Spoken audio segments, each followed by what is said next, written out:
महायुती संदर्भातली आहे। महायुतीची महत्त्वाची बैठक होणार आहे। मुक्तगिरी निवासस्थानी ही बैठक पार पडणार असल्याची माहिती आहे।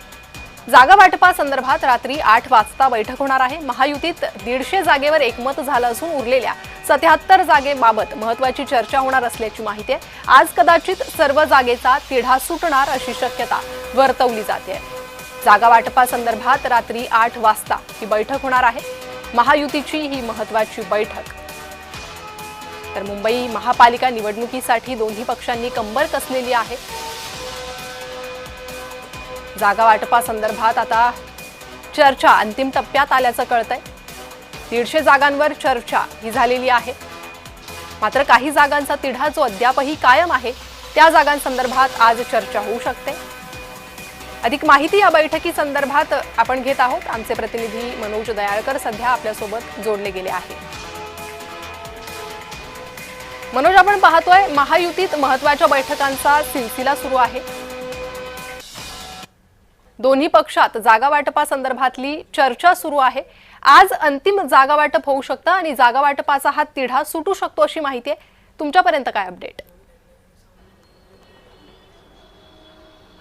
बरोबर प्रणिता, आपण या ठिकाणी बघितलं तर महायुतीची आज तिसरी बैठक ही पार पडणार आहे अशी माहिती या ठिकाणी मिळत आहे। मुक्तागिरी बंगल्यावरती रात्री 8 वाजता या बैठकीला या ठिकाणी सुरुवात होणार आहे आणि या अगोदर देखील दोन्ही पक्षांच्या म्हणजेच भाजप आणि शिवसेना एकनाथ शिंदे गटाच्या 2 बैठका या अगोदर झालेल्या आहेत। पहिल्या बैठकीमध्ये आपण बघितलं तर 52 जागा यावरती चर्चा झालेली होती आणि त्या 52 जागा भाजपकडनं शिंदेंना देण्यात आलेल्या होत्या आणि त्यानंतर दुसरी बैठक ही पार पडली आणि दुसऱ्या बैठकीमध्ये आपण बघितलं 150 जागांवरती दोन्ही पक्षांकडनं बोललं जात आहे। पण याकडे शिंदे गटाचं असं म्हणणं आहे की 2017 मध्ये 84 जागा या निवडून आलेल्या होत्या शिवसेनेच्या, त्या जागा आम्हाला सर्वात द्या। पण या ठिकाणी भाजपकडनं या ठिकाणी नकार दिला जात आहे आणि त्या संदर्भात आजच्या बैठकीमध्ये चर्चा होऊ शकते आणि ज्या 150 जागांनंतर 77 जागा आहेत त्या संदर्भात देखील या बैठकीमध्ये चर्चा होऊ शकते। पण भाजप या जागा देण्यासाठी तयार आहे का हे देखील पाहणं महत्त्वाचं ठरणार आहे, कारण की ठाकरे गट ज्या म्हणजे एकनाथ शिंदे गट ज्या जागा मागतोय त्या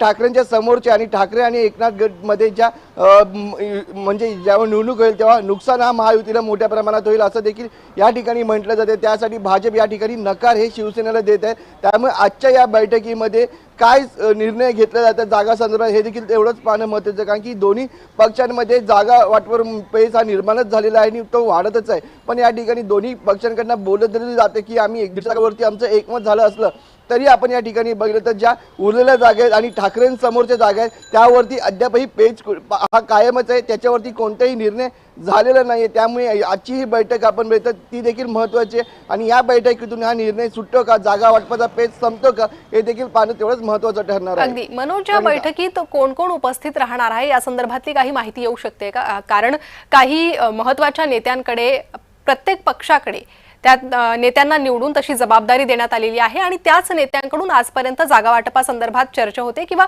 रणनीती संदर्भात चर्चा होते। त्यामुळे तशी काही माहिती समोर येते का की कोण कोण या बैठकीत उपस्थित राहणार आहे? आपण या ठिकाणी बघितलं तर शिंदेकडनं उदय सामंत हे मागच्या बैठकीमध्ये उपस्थित झालेले होते। त्यांचा या ठिकाणी ऑपरेशन म्हणजे त्यांच्यावरती उपचार झाले होते रुग्णालयामध्ये, त्यानंतर ते या बैठकीला उपस्थित झालेले दिसून आले। त्याच्यानंतर योगेश कदम असतील शिवसेनेकडनं ते होते आणि अजून बरेच नेते त्या या ठिकाणी उपस्थित झाले। पण भाजपकडनं बघितलं अमित साटम आणि आशिष शेलार हे दिल्लीच्या दौऱ्यावरती असल्यामुळे ते या बैठकीला उपस्थित राहणार नाहीये। पण अमित साटम, अतुल भातखळकर, प्रवीण दरेकर हे देखील नेते या बैठकीला उपस्थित राहण्याची शक्यता वर्तवली जात आणि या बैठकीमध्ये आपण बघितलं तर आता भाजपकडनं पण निवडणूक समिती जी जाहीर करण्यात आलेली आणि त्यामध्ये 20 जणांचा समावेश देखील आहे। त्यामुळे भाजपकडनं जय्यत तयारी आपण महानगरपालिकेसाठी करण्यात येते आणि त्यामध्ये ही महत्त्वाची बैठक। त्यामुळे भाजप आणि शिवसेनेमध्ये या जागांचा पेच सुटतो का हे देखील तेवढंच पाहणं महत्त्वाचं आहे। मनोज, त्याकडे आपलं लक्ष लागूनच आहे। तुर्तास धन्यवाद या सविस्तर माहितीसाठी।